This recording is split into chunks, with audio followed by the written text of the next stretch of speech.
Hello' বন্ধু বান্ধৱীসকল, কি খবৰ আপোনালোকৰ? আশা কৰোঁ সকলোৰে ভালে আছে চাগে। যিহেতু ভাদ মাহ পবিত্ৰ মাহ একদম সেইকাৰণেই ভাদ মাহত ওলকচুৰ সৈতে খাব লাগে এসাঁজ, আৰু সেয়েহে মই আজি বনালোঁ ওলকচু মাংস দি। আহক অকণমান চাই যাওঁ ভিডিঅ'টো, প্ৰথমৰ পৰা দিয়া নহ'ল আৰু উতলি থকাৰ পৰাহে ভিডিঅ'টো শ্বুট কৰা হ'ল, সেয়েহে আহকচোন চাই যাওঁ অকণমান। এয়া মোৰ ওলকচু মাংস অলৰেডি উতলি আছে, একদম পূৰা গেছ বেছিকৈ দিছোঁ। এয়া দেখিছে তলত ছাইডত পৰিয়া আছে, এয়া গেছ পূৰা বেছি ভলিউমত দি দিছোঁ, আৰু অলপমান টাইম উতলিব দিছোঁ। হাই ফ্লেমতে অলপ উতলিব দিছোঁ, তাৰপিছত ল' কৰিম। যিহেতু ভাদ মাহত কচু খাব লাগে সকলোৱে, ওলকচু মাংস আৰু ওলকচু মাছ টেষ্টিয়ে হয়।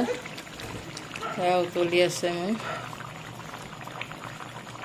ওলকচু। কেনেকুৱা হৈছে কালাৰ, এয়া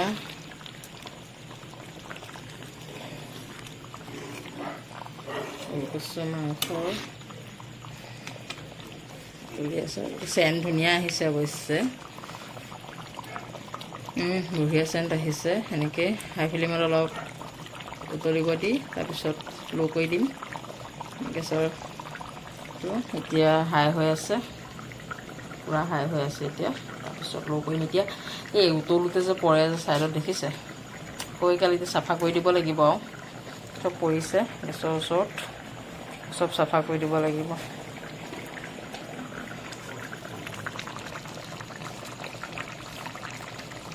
ওলকচু মাংস ভাদ মাহত এসাঁজ খালোঁ, আৰু মাছ দি এসাঁজ খাব লাগিব। যিহেতু আমাৰ ওলকচু আছে দেই বাৰীৰ পাছফালে, বহুতেই ওলকচু আছে। এতিয়াও কমেও 2-3 হেজাৰ পাম চাগে বেচিলে। এতিয়া কেজি 80 টকা হৈছে ওলকচু বজাৰত, আমাৰ ইয়াত। বেলেগত নাজানো কেনেকুৱা হৈছে, তো বেচিলে চাগে পাম। আমাৰ বাৰীতে আছে বহুতখিনি ওলকচু। হাই ফ্লেমত হৈ গ'ল, এতিয়া ল' কৰি দিম। মই ঢাকনখন মাৰি দিছোঁ, এতিয়া ফ্লেম ল' কৰি দিম। এতিয়া ল' ফ্লেমত হৈ কৰিব দিছোঁ, তলিব দিছোঁ অলপমান টাইম, তাৰপিছত হৈ যাব। আপোনালোকক দেখাম ভাত খালে। এয়া আমাৰ ওলকচু আৰু মাংস হৈ গ'ল। এয়া ওচৰৰ পৰা মই জুম কৰি দেখাইছোঁ, খাবলৈ কেনেকুৱা হয় খাই চালে গম পাম। টেষ্ট কৰোঁতে অৱশ্যে ভালেই আছিলে।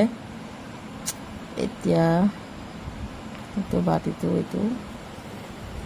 এইটো ওলকচু মাংস, আৰু আমি চৰিয়াত ভাত খাওঁ দেই, নেহাঁহিব ৰাইজ। এয়া আমি চৰিয়াত দুটা মানুহ, আমি দুটা চৰিয়াত, মায়ে এইফালে, মায়ে চৰিয়াত, মায়ে সেইটো ৰুমত খাইছে।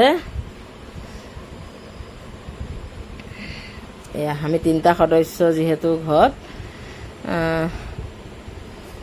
মই, মোৰ মানুহজন আৰু মা, এই 3জন।